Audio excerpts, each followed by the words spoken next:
This is just a sample of the audiobook. To get the complete audiobook, access the link posted in the first comment. Preface. This book was inspired in part by my experiences in academia over the past 7 years, including time as a university lecturer and graduate student. As I studied and taught about the history of California and the United States, I encountered many students, colleagues, and faculty unwilling to accept the argument that genocide had been committed upon Native Americans in California and the United States during the 19th century. Some suggested that the tremendous loss of lives was instead an unintended consequence, or even a necessary evil of the advance of Western civilization or national progress. A common sentiment was that the democracy of the United States in the 19th century bore little resemblance to the Holocaust of the 20th century. The urge to compare, I believe, is not uncommon. Many people cannot conceive of any study of genocide without making such a comparison. I am sympathetic to the reasons why one might find it an inescapable comparison to attempt. The Holocaust is so monstrous, so recent, and so well documented, by the perpetrators in particular, that it often overshadows all else in genocide studies.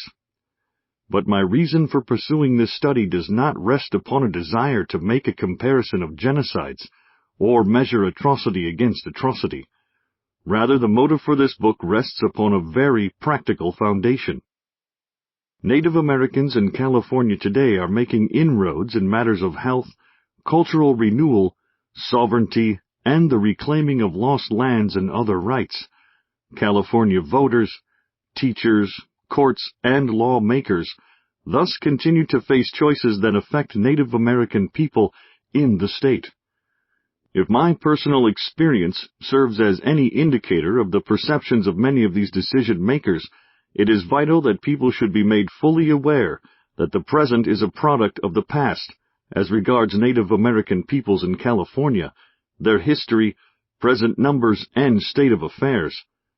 A key to understanding the relationship between Native Americans and non-natives in California is to recognize that our shared past contains a genocide of monstrous character and proportions, perpetrated by democratic, freedom-loving U.S. citizens in the name of democracy, but really to secure great wealth in the form of land against Indians cast as savages, uncivilized alien enemies. This seems the key point to be made about how California came to exist in its present form, especially as the land we occupy today is the very same ground on which these terrible crimes took place. We Californians are the beneficiaries of genocide. I suspect few Californians today contextualize their homes as sitting upon stolen land, or land gained by bloody force or artful deceits, nor do they likely consider the social and political questions of present-day Native American affairs in this light. Californians have to make informed choices in voting, educating children, and judging the remarks and policies of our political leadership where Native American affairs are concerned.